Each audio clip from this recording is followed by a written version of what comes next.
లోకకంటకుడైన తారకాసురుడిని వధించేందుకు పరమశివుని మూడవ కన్ను నుండి 6 అగ్నిశిఖలు వెలువడ్డాయి.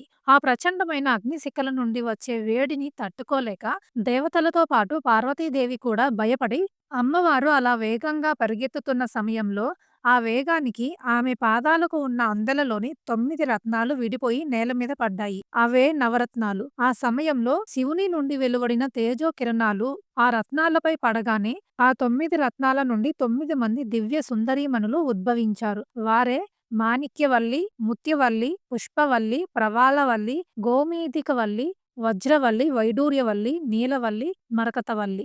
ఈ 9 మంది కాంతలలోకి శివతేజస్సు ప్రవేశించడంతో 9 మంది శక్తివంతులైన కుమారులు జన్మించారు. వారే మాణిక్యం నుండి వీరబాహుడు, ముత్యం నుండి వీరకేసరి, పుష్యరాగం నుండి వీరమహేంద్రుడు, పగడం నుండి వీరాంతకుడు, గోమేధికం నుండి వీరమహేశ్వరుడు, వజ్రం నుండి వీర రాక్షసుడు, వైడూర్యం నుండి వీర పురంధరుడు, ఇంద్రనీలం నుండి వీరధీరుడు, మరకతం నుండి వీర మార్తాండు ఉద్భవించారు. వీరు సాక్షాత్తు పార్వతీ పరమేశ్వరుల అంశతో జన్మించిన శక్తులు.